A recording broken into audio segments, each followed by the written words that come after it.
we go. Here we go for a ride, checking out my phone and video capabilities in the 1930 Model A Fordor sedan. And leaving my shop at 3402 West MacArthur Boulevard in the city of Santa Ana, California. And just see where it takes us. Done some modifications this morning and looking forward to have the car run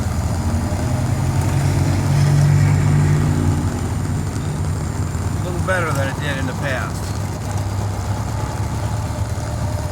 It didn't want to come back down to idle. I realized that there's a spring on a crossover member that must be weak, so I put an additional spring on the carburation to pull it back into the idle mode, which will solve a lot of grief, and we're going to see how it works out.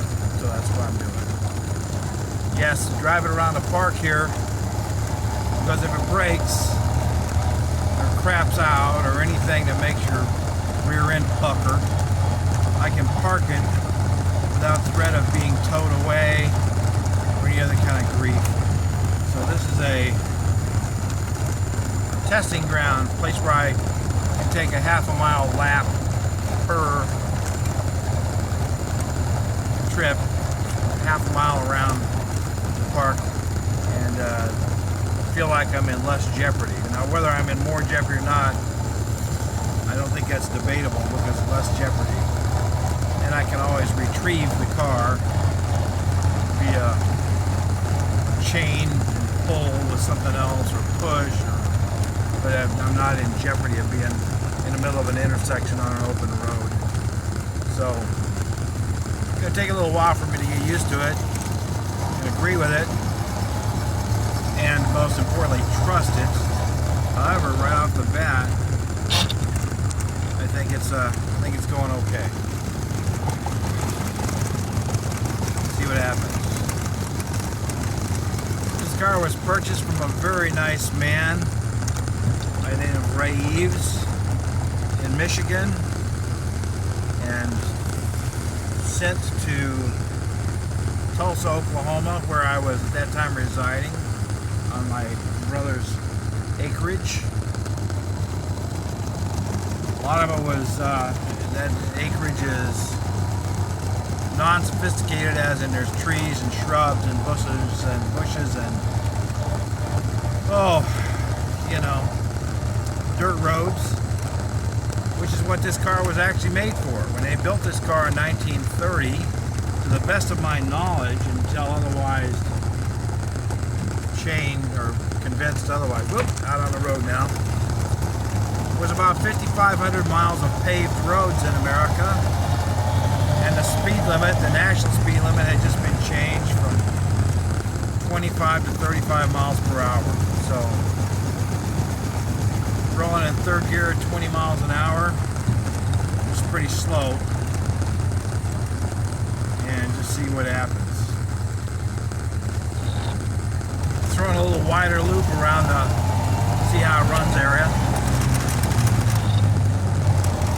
Oops, just dropped my GPS, which I use for a speedometer.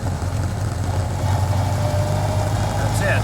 This car, 1928, 29, 30, and 31 Ford Model A's have a 202 cubic inch, 4-cylinder, flathead motor, and it develops supposedly in the factory 40 horsepower. I think realistically the ones that have been driven probably develop around 35, maybe 37. If you peak them and tweak them and put special stuff, they might develop 42 to 46. The most I've ever heard of was 47 horsepower. And when they came off the showroom floor in 1928, 29, 30, and 31, they would go 65 miles per hour when the speed limit was 35. So that's a pretty big deal. The car that they made 15 million of before they made this car is see this son of a bitch stops. Rod.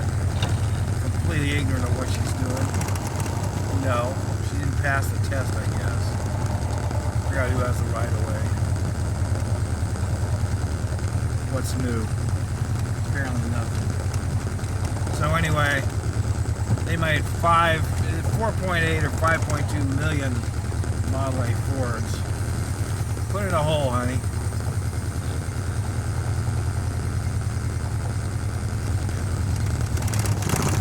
See it back up and hit it. Nice work. So anyway, the car they made before this, they made 15 million of. If my statistics are correct via Google, when they stopped making the Model T Ford, which started, I think, in 1908 and stopped in 1927, 3 out of every 4 households in America owned a Model T Ford. At that time, the average height of an American male was 5'7", and at 5'7", an average weight of about 135 pounds, the American men were 2 inches taller than the rest of the men in the world. The average height in 1928 for a male, an adult male, was 5'5". So these cars are not real big. They're not made for 6.5-foot people, but you can certainly sit in them. The cab is only 41 inches at the waist where the seat is. It's wider at the shoulder area, and it can be a little snug in that very close personal way.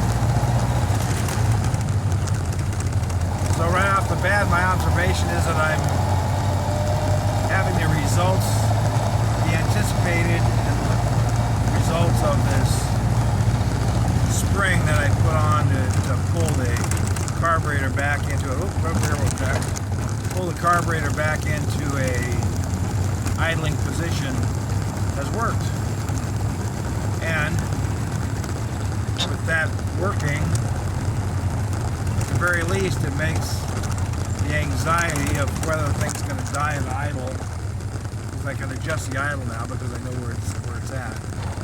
Makes it nicer to drive. I'm enjoying driving this. Ooh, speed bumps. So when I get the confidence that it's not going to create more angst in my life by crapping out on me somewhere, then we'll make a video of driving down to the Pacific Ocean, which is only about 6 miles from here. It's a nice cruise. We'll get the local cop, rent a cop.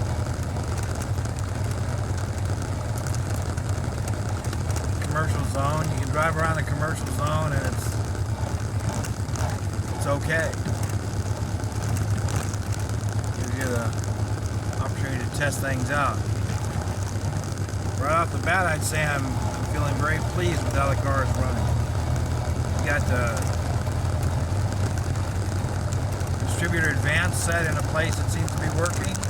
You have the gas adjustment valve, also known as the GAV. It has a knob with a striker on it, a little thing that shows you where it's at. Have it set at about 3 o'clock, which tells the carburetor how much fuel it's going to get. And have I guess it'd be the idle set, it's supposed to be set at around, big bump. It's idling at about 450 revolutions per minute. I think they'll run slower, but I don't like the uncertainty of thinking the thing's going to die. Heretofore, it's always fired up when I turn the key and push the accelerator. But I've become very aware of and very tired of little niggles in your back of your mind of, is it going to start or not? I'm sick of that crap. So here it is, 5 minutes after 11 o'clock, 7 minutes after 11 o'clock. On a Saturday morning in July of 2023. And this car is actually running really well. get the courage, which equates to confidence, that's going to run good on the street and driving down the road. I really, really detest being 2 miles down the road and having it die, which it did a while back, only to find out that the coil wire to the distributor had apparently worked loose and fell out.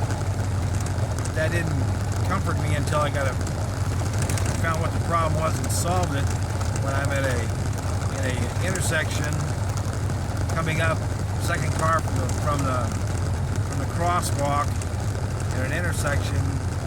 It's a highly used intersection with people stacking up behind me, and my car is DOA, like dead fish done. I thought, how am I going to solve this, and why did I leave once again without my freaking toolkit? And now I'm going to push this son of a gun through an intersection and down a quarter mile into a freaking parking lot where I'm not going to be a pain in the neck for everybody.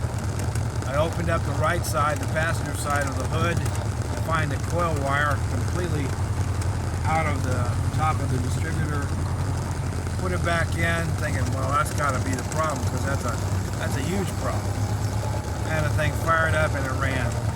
It didn't keep my anxiety low based on that. So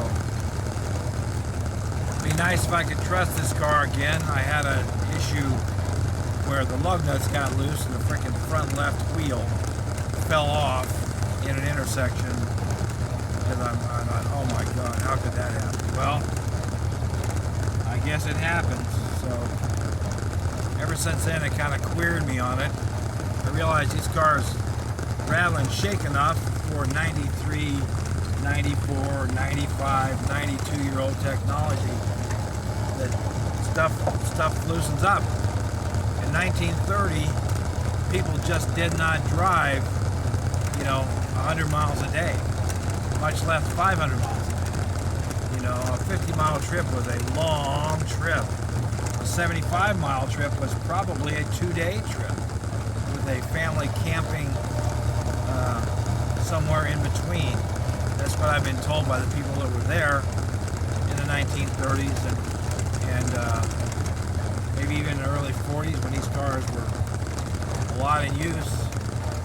That's what they do. When they take a 50-mile trip down to such and such cities of which I am aware of and probably have no meaning to you, they would actually stop midway at about 35 or 40 miles and camp for the family of 5, and then the next day proceed on to their original destination. So right now, I'd say this thing's running pretty good. I know this has been a long video, and I hope it's okay. Quality. If you don't like it, turn it off. It's quality. And appreciate you hanging in there. Back to ground zero, back to the shop, see what happens. Thanks.